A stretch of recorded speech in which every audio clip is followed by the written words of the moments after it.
खरं म्हणजे मी भाषण करणार होतो, पण थोडा उशीर झाल्यामुळे भाषण मी केलं नाही. मला तो प्रश्न विचारायचाच होता, 2 वर्धापन दिन शिवसेनेचे कसे काय असू शकतात? आणि जीवशास्त्राच्या प्राध्यापकांना मला काही अभ्यासासाठी काही DNA पाठवायचे होते. म्हणजे ज्या गटाची स्थापना 4 वर्षापूर्वी झाली, ज्या गटाची स्थापना 4 वर्षाची झाली, टेस्ट ट्यूब बेबी आहे ती अमित शहाची, ज्याचा तुम्ही उल्लेख करताय, ते अमित शहाची टेस्ट ट्यूब बेबी आहे. तर ती 4 वर्षाची टेस्ट ट्यूब बेबीला तुम्ही 60 वर्षाचं सर्टिफिकेट कसं काय देता? म्हणजे जीवशास्त्रातला हा काय चमत्कार आहे? बायोलॉजीमधला जीवशास्त्रातला हा काय चमत्कार आहे? हिंदू हृदय सम्राट बाळासाहेब ठाकरे यांच्या शिवसेनेला काल 60 वर्ष झाली, उद्धव ठाकरे यांच्या नेतृत्वाखाली. आणि 4 वर्षापूर्वी एक टेस्ट ट्यूब बेबी जन्माला आली, घातली म्हणजे अमित शहानी घातली. त्यांचे आईबाप अमित शहाच आहेत. म्हणजे हा एक परत चमत्कार आहे. आई आणि बाप दोन्ही त्याचे अमित शहा. ते खूप मोठं त्याचं संशोधन करावं लागेल, आणि तो जर कोणी संशोधन केलं तर त्याला विज्ञानातलं किंवा जीवशास्त्रातलं नोबेल पुरस्कार मिळू शकतो. तर ते 4 वर्षाच्या टेस्ट ट्यूब बेबीला 60 वर्षाचा म्हणून त्यांनी काल साजरा केला वाढदिवस. हा जीवशास्त्रातला एक चमत्कार आहे.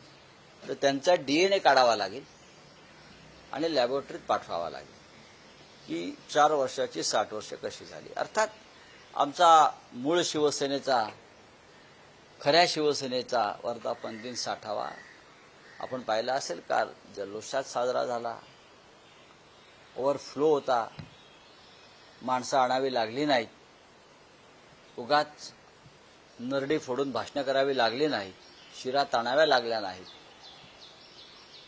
आणि असं उत्तम प्रकारे एका परंपरेनं कालचा वर्धापन दिन 60वा साजरा झाला.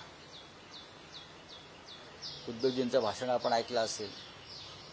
त्यांची व्यथा, वेदना आणि पुढल्या संघर्षाची दिशाही तुम्ही समजून घेतली असेल असं मी गृहीत धरतो. एकनाथ शिंदे काल असं म्हणाले की ऑपरेशन टायगर जे 2 दिवसापूर्वी संपूर्ण देशाने बघितलं ते ट्रेलर आहे, पिक्चर अजून बाकी आहे. वेटिंग लिस्ट बघा, हे ऑपरेशन टायगर नाही आहे. मला परत सांगतो, हे जे आमच्याकडले जे कोल्हे पळाले त्या कोल्ह्यांची त्यांनी सुनता केली. टायगर आहेत ना, वाघांची सेना आहे, वाघ आहेत. जे लोक स्वतःच विकायला तयार झाले, 6 लोक विक्रीसाठी, फॉर सेल हे मार्केटला आले, बाजारात आले, आणि शिंद्यांकडे अफाट पैसे असल्यामुळे विकत. आता ऑक्शनमध्ये अनेकदा परदेशामध्ये आपण पाहता, विजय मल्ल्याने गांधींचा चष्मा आणला, कोणी टिपूची तलवार आणली, कोणी ऐतिहासिक चित्र विकत घेतं, कोणी मॉडर्न आर्ट विकत घेतात, आणि काही लोकांना कुठल्या तरी असंच काहीतरी चित्र गोष्टींची आवड असते, विकत घेऊन घरात लावण्याची, संग्रहात ठेवण्याची. तशा ऑक्शनमध्ये हे त्यांना 6 लोक मिळाले. त्यांनी आपली किंमत लावली, आणि शिंद्यांकडे ओव्हरफ्लो असतो पैशांचा, त्याच्यामुळे त्यांनी ती विकत घेतली. याच्यामध्ये कसलं आलं ऑपरेशन? आता मी परत शिवी घातली, म्हणजे एक फार समर्पक शिवी आहे. कसलं ऑपरेशन? घंटा. आता हे 6 लोक घंटा वाजवत बसतील शिंद्यांच्या दारात, आणि त्याबद्दल त्यांना बिदागी मिळत जाईल. कठीण आहे. अशा प्रकारच्या राजकारणामध्ये श्वास घेणं हे खूप कठीण झालंय आमच्यासारख्या लोकांना. एकनाथ शिंदे असंही म्हणाले की ऑपरेशन नानका काय करणार, ते कंपाऊंडर आहेत, मी डॉक्टर नसतो तरी पण ऑपरेशन करतो. बघा, तुम्हाला एकनाथ शिंदे म्हणजे काय यशवंतराव चव्हाण वाटले का? काय कोण वाटले कोण? तुम्ही त्यांच्या विचारांचं इथे डायऱ्या घेऊन येताना प्रश्न विचारता. एक उपमुख्यमंत्री आहेत, आज आहेत उद्या नसतील. तुफान पैसे आहेत ठेकेदाराकडून आलेले. माणसं विकत घ्यायची सध्या क्षमता आहे, उद्या असेल का सांगता येत नाही. एकीकडे अजित पवारांची पण ही ताकद होती, माणूस आज आहे उद्या नाही. माझं वाक्य लिहून ठेवा, सत्तेवरचं म्हणतो. इतिहासात किंवा भूतकाळात डोकावलं तर बाळासाहेबांनीही जवळपास 3 वेळा शिवसेना प्रमुख पदाचा राजीनामा दिला होता. काल उद्धव ठाकरे यांनी अशीच भावनिक साथ किंवा भावनिक आवाहन शिवसैनिकांना बाळासाहेबांनी हिंदू हृदय सम्राटांनी 3 वेळा राजीनामा दिला आणि त्या तिन्ही प्रसंगाचा मी साक्षीदार आहे. त्यातल्या दोन्ही प्रसंगामध्ये मी एकमेव साक्षीदार आहे, तो राजीनामा लिहिला जात असताना किंवा तयार होत असताना. त्यांनी राजीनामा दिला. उद्धवजींनी त्यांच्या भावना व्यक्त केल्या. राजीनामा नाही दिला. त्यांना राजीनामा कोणी देऊ देणार नाही. त्यांनी त्यांच्या भावना, एक उद्रेक आहे की एवढं सगळं होऊन सुद्धा लोक अशा प्रकारे विकली जातात, बाळासाहेब ठाकरेंच्या शिवसेनेवरती असे घाव होत आहेत. तर हे त्यांच्या भावनेचा काल उद्रेक आम्ही पाहिला. आणि बाळासाहेबांच्या राजीनाम्याशी तुम्ही ती तुलना करू नका. नाही, पण असं आहे की जाणारा प्रत्येक जण हा उद्धव ठाकरेंच्या नेतृत्वावर प्रश्नचिन्ह निर्माण आहे. त्यांचं असं म्हणणं असतं की वेळ दिला जात नाही. बरं. उद्धव ठाकरेंनी त्याची स्वतःची उत्तरं दिलेली आहेत कालच्या मेळाव्यात. पण ओमराजे यांचंही काल तेच म्हणणं होतं की पुढचं राजकीय अस्तित्व टिकवणं. ओमराजे हा एक भंपक माणूस आहे. राजे शब्द काढायचं का आमचे चंदनशिव म्हणाले. भंपक आहे. त्याची भाषणं ऐका. मी साधा ग्रामपंचायत सदस्यही नव्हतो. मी संकटात होतो.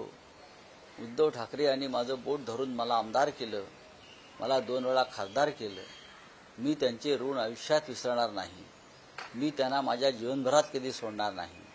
आणि मी जर त्यांना सोडलं तर धाराशिवच्या जनतेने मला जोड्याने मारावं असा हा माणूस. मी स्वतः धाराशिवमध्ये उद्धव ठाकरेंबरोबर त्या प्रचारासाठी 3 दिवस काढलेले आहेत उद्धवजींबरोबर. उद्धवजींनी लोकसभा प्रचारात 94 सभा घेतल्या. बाहेर पडले नाहीत म्हणून घेतल्या का? 94 सभा घेतल्या. लक्षात घ्या.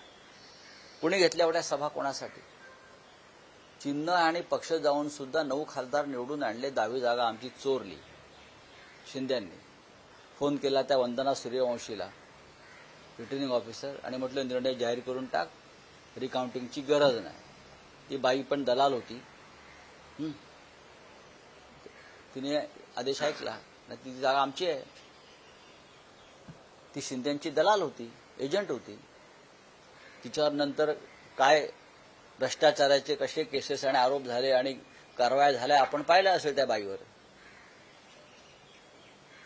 तर अशा प्रकारच्या गोष्टी आहेत. तर तुम्ही काय सांगताय आम्हाला? ओमराय काय म्हणतो आणि अष्टीकर काय म्हणतो आणि संजय दिना पाटील काय म्हणतोय, सोडून द्या आता ही गोष्ट. गेले ना, शेणातला किडा शेणात गेला, एवढं, बाकी काय नाही. तुम्ही म्हणाला होता की ऑपरेशन तुडवा हे आता महाराष्ट्रात दिसेल. शिंदे शिवसेनेकडून म्हटलं जाते की समोर या, पाय जागेवर राहणार. मग ठीक आहे ना, ठीक आहे ना, बोलू त्यांना. बोलायला काय झालं? कोण शिंदे? कोण शिंदेचे लोक काय आहेत? हे बेईमान गद्दार लोक आहेत. हे बाडगे आहेत. बाडगा जरा मोठ्याने बांग देतो ढुंगणवर करून. ती बघा ना, जो बाडगा असतो ना, तर तो नमाज कसा पडतो बघा.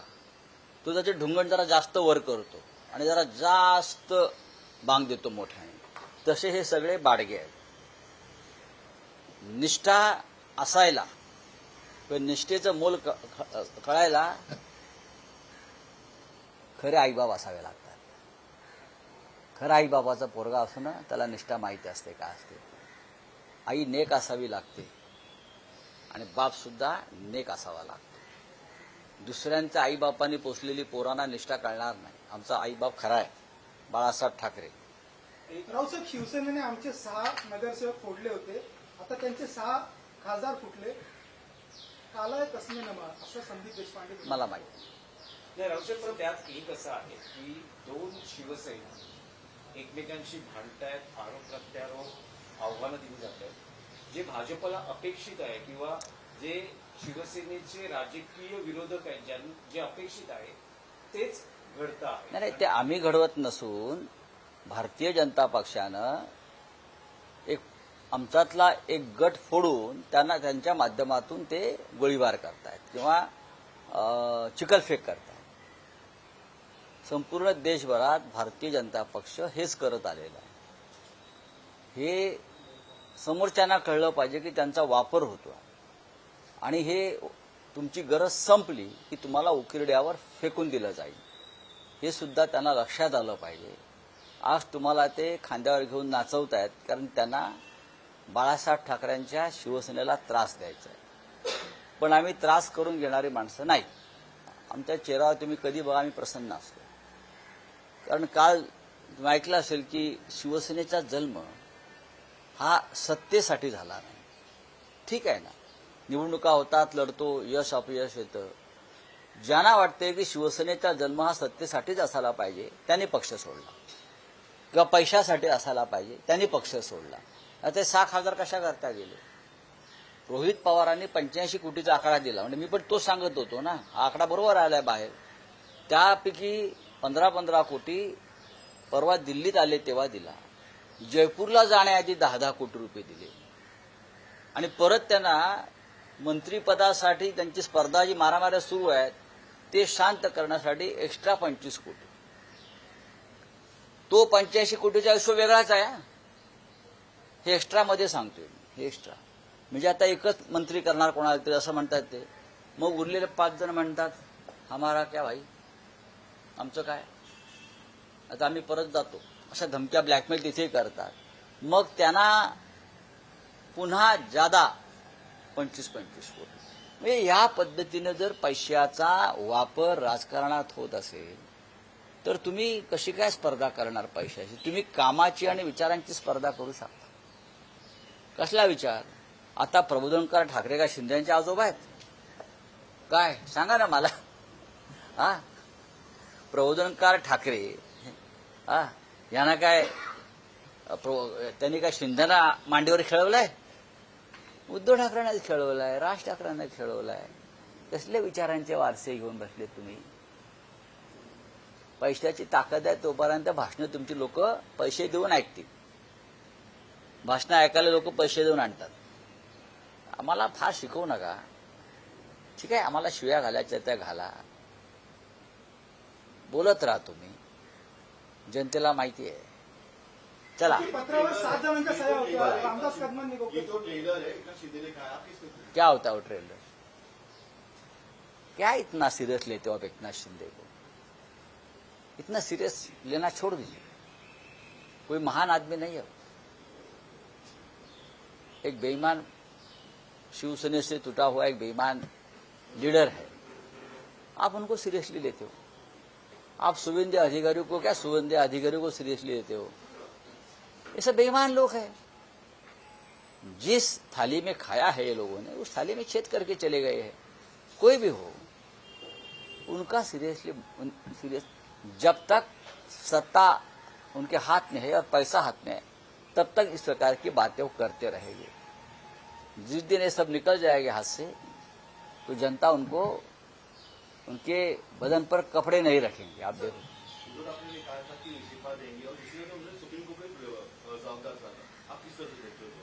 नहीं मैं कुछ देखता ही नहीं.